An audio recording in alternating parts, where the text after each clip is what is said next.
Kamu pernah mikir gak sih, kenapa hukum kita masih memakai hukum kolonial Belanda?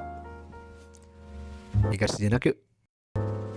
Banyak orang gak sadar, sebagian hukum perdata Indonesia pada saat ini masih menggunakan hukum BW atau Kitab Undang-Undang Belanda Perdata pada tahun 1847.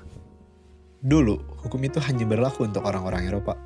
Namun, setelah Indonesia merdeka, hukum itu tetap diberlakukan agar kehidupan hukum tidak terhenti.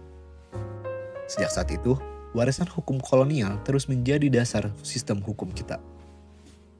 2 abad berlalu, dunia sudah berubah total.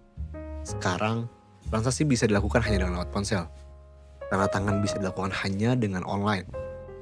Bahkan, bisnis lintas negara hanya bisa dilakukan dengan 1 klik.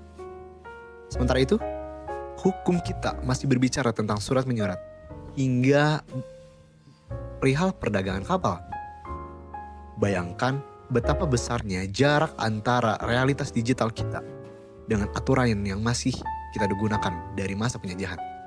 Karena itu, pembaruan hukum perdata bukan hanya sekadar pilihan, namun ialah keharusan konstitusional dan juga kebutuhan bangsa. Kita butuh hukum yang bisa menyesuaikan zaman, yang bisa menjawab tantangan di dunia digital, dan yang mampu mencerminkan nilai dari bangsa Indonesia. Pembaruan hukum perdata nasional harus dilakukan melalui 3 pilar utama. Pertama, prinsip hukum internasional, seperti UNIDROIT Principles, yang menjadikan hukum kita sejajar dengan sistem global. Kedua, nilai-nilai hukum Islam, yang mengajarkan kejujuran, keseimbangan, dan larangan riba.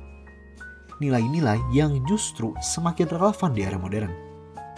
Dan yang ketiga, hukum adat, yang lahir dari kearifan lokal masyarakat Indonesia. Hukum adat bukan hanya tentang sebuah tradisi, tetapi cermin rasa keadilan sosial yang hidup di tengah masyarakat. Namun, jalan menuju pembaruan tidaklah mudah. Banyak pasal dalam kitab-kitab undang hukum perdata yang kita sudah diganti, dirubah, serta disisihkan oleh pengadilan. Akibatnya, hukum perdata kita kini tersebar di berbagai peraturan di Indonesia, tidak lagi utuh dalam 1 kitab. Karena itu, kita perlu melakukan rekodifikasi besar-besaran, menyatukan kembali seluruh aturan hukum perdata dalam 1 sistem yang modern, rapih, dan jelas. Sebenarnya, Indonesia sudah punya contoh nyata. Lahirnya Undang-Undang Nomor 1 Tahun 2023 tentang KUHP membuktikan bahwa pembaruan hukum nasional bisa dilakukan. Ia hasil dari perjuangan panjang anak bangsa untuk menyusun sistem hukum pidana yang baru, yang benar-benar Indonesia. Kini, giliran hukum perdata yang menunggu perubahan besar itu. Namun lebih dari sekadar pasal dan peraturan, hukum sejatinya adalah jiwa bangsa. Hukum harus hidup bersama rakyat, tumbuh bersama zaman, dan berpihak pada manusia. Hukum yang hanya mengikuti teks tanpa memahami konteks antar tinggal dan kehilangan maknanya. Karena itu, hukum perdata nasional yang baru harus modern, adaptif, tapi tetap berakar pada nilai-nilai Indonesia. Menjaga hukum yang hidup bukan hanya tugas pemerintah atau pengadilan. Ini adalah tanggung jawab kita semua, terutama generasi muda. Kitalah yang akan menulis bab baru dalam sejarah hukum Indonesia.